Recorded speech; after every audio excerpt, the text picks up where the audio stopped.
welcome back. It's 6:33, so we're just after 6:30, and you're watching and listening to Breakfast with Stephen and Angela. Let's have a look at the newspapers for you this morning, and we'll start with the Telegraph. Goes with hospitals at home as thousands of patients face care by video link to ease pressure on A&E wards. While the Express says Ritchie is at war over migrants as the PM plans to take on civil servants over the asylum crisis. The Mail has King Charles asking the Archbishop of Canterbury to broker a deal with Prince Harry to attend the coronation. And The Sun covers the Strictly Come Dancing stars who were involved in a 3 a.m. street brawl in Leeds. Okay, let's go. And needed some fancy footwork to get out of that. Oh, well, you see, that could be the way. Let's talk to Deputy Editor of Spiked, Fraser Myers, and the writer and columnist Emma Wolfe, who joined us this morning. It's good to see you both. Good morning. Fraser, can we start with the Times? I'm fascinated and slightly confused by Michael Gove saying the government was partly at fault over Grenfell. Yeah, so what Michael Gove is essentially admitting to is that the regulation over cladding was at fault. It was ambiguous. It didn't make it clear even that cladding should be fire resistant, which sounds insane, but it's true. Because before we've obviously talked about various causes of the Grenfell Tower, these quite dodgy companies, cutting costs and things like that. We know that those are all at fault. But here it's actually saying that they were able to exploit quite weak regulation or ambiguous regulation. That's one heck of an admission to make. It's extraordinary, yeah. It's the first time that the government has, or anyone from the government has admitted any blame for this. You see, I'm not familiar. I can't remember now. But when was it? Depends when this regulation was brought in, doesn't it? I mean under what government? Yeah, and the housing system in this country has been broken and, riven with problems for decades now. You can't just simply blame, the Conservative Party government and the Conservative government. The whole system of leasehold, of managing agents, all of that, of building regulation, of developers, that kind of thing, I think needs to be looked at. And Michael Gove does reference that. So I think he's trying to spread the blame a little bit wider. It's astonishing to think that Grenfell was over 5 years ago. Already. And you still pass the building and see it clad. Yeah. And there are now, hundreds of thousands of people unable to sell their homes. As a result, people left in limbo because they have potentially dangerous cladding. And something else that Gove has announced is he wants to essentially force some of these firms to take down the cladding for free, or they won't be allowed to kind of work in the industry again, which seems like a very, as you say, at the moment, very sensible people measure. are really at loggerheads with the owners of properties saying it's not our responsibility, it's yours, the people who live here. They just don't have the amount of money that's involved in getting the stuff off. Exactly. Suddenly people have landed with bills of hundreds of thousands of pounds that they obviously cannot afford. One aspect, I think, of Grenfell, which is often overlooked, is, we talk about the motivation of the kind of greedy cladding firms. What's interesting, and it came up in the inquiry, but I think it's been really underexplored, is that the reason that Kensington Borough Council wanted to put up the cladding was actually for green targets, because they wanted to, it was to protect the kind of insulation. So that also, I think, needs to be looked at. That's clearly not a sensible approach to managing buildings. Well, not in this case. Not in this case. Emma, we've been talking a bit this morning about the story that really has taken your attention on the front of the Telegraph. Yeah, hospitals at home. When I first saw this headline, I thought, oh, here we go, elderly, vulnerable people who need to be in hospital are going to be kept at home. This sounds awful. When you look into it, it is an interesting proposal. It's going to be things like an elderly or vulnerable person has a fall.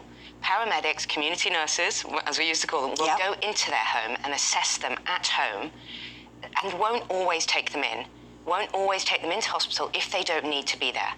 I think it's interesting. It's called virtual wards. It's Rishi Sunak's plan, basically, acute and emergency care plan, which is going to be announced tomorrow, big fanfare tomorrow. A way of easing the huge pressures across the NHS on beds, but also the really considerable pressures on A&E departments. And actually, the more you think about it, if you are at home with your maybe husband or wife, if you're warm, if you're safe, if you're being well fed at home, I know a lot of people who would prefer to stay at home and be monitored and be looked after, virtually, every day, apparently, video links, all of that. it obviously does require that you can wear these virtual tracking devices, that you can communicate by computer, virtually online. It does require a lot of things to be in place, but it is part of potentially an NHS strategy, better than the alternative, which is elderly people going in and waiting up to 12 hours, in A&E. Then again, we have to remember those who are on their own at home, in cold homes, who are not moving around, who are not being well fed. And actually for them, hospital, where they get good nutrition, where they're warm, where they're being monitored and looked after, they do need to be in hospital. So I think it's one of these ideas that's interesting. That's right. You wouldn't want someone who is on their own necessarily in this scenario. Yeah. However, the idea that you have to take them to hospital because they're going to get warm and good nutrition is outrageous as well. That's not what a hospital is for. It's not, but it sort of is as well, because we don't have a functioning health and social care system. So actually it is what a hospital is for. It shouldn't be. With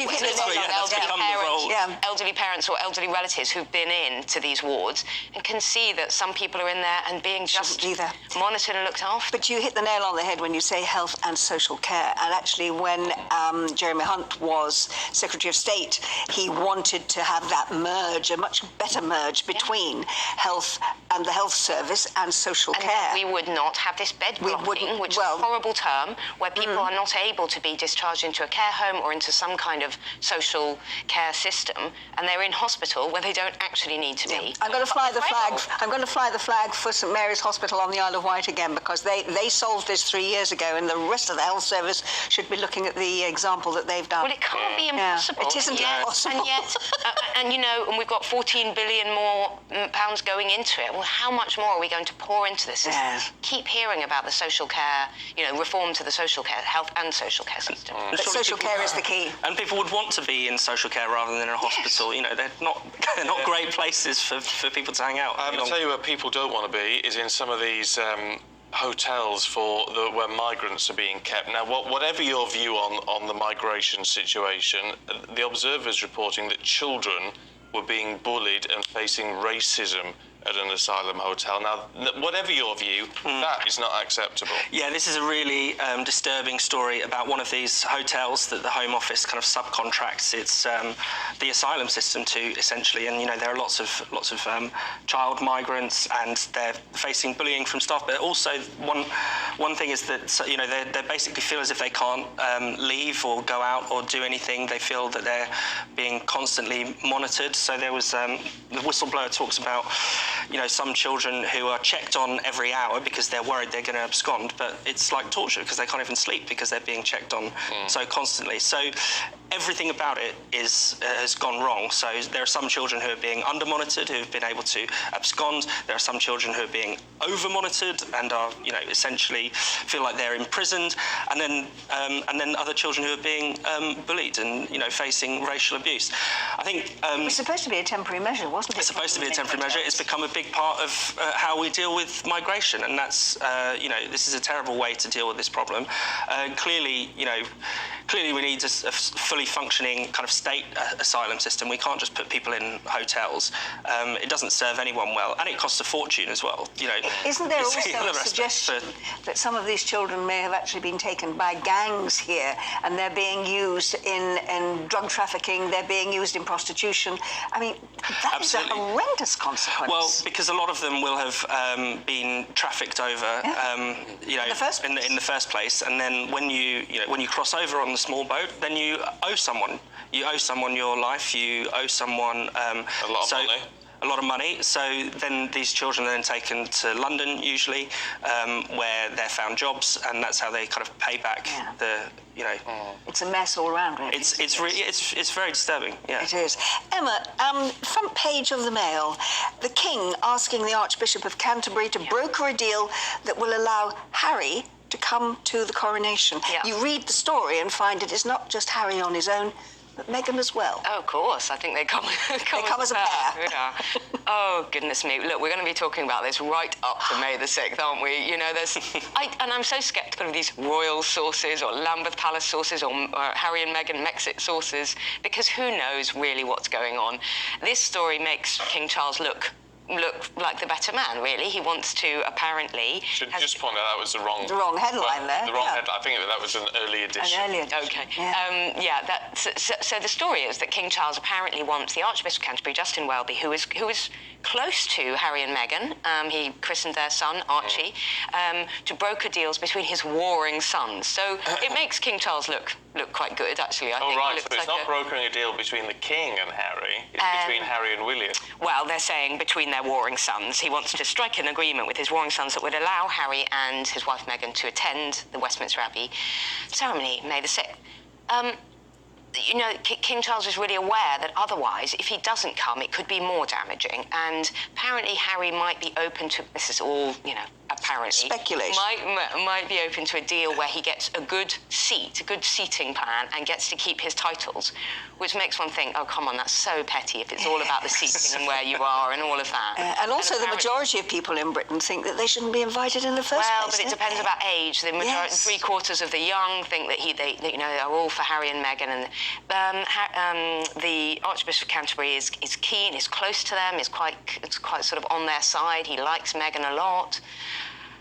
Let's see what happens. I'm not sure whether he's going to get involved, and I'm not sure really whether King Charles wants to get too much involved in this kind of he said, she said situation. And isn't there an expectation that perhaps if they do come, they will become the story? They will become the story. Rather than the pageantry, the history, and the solemnity of the occasion of a coronation. Will they turn up? Will they be touring around Britain with a Netflix crew in tow?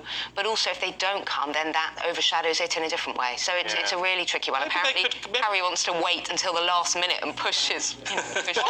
Get the best seat, hold out for the best offer. Why can't they come? Front row. Front row only. Why can't they come sort of under the spotlight and just they're there on the day to watch their father being crowned? I don't think they've ever taken that route. You mean low profile? That doesn't sound like being about someone else? Yes, about someone else.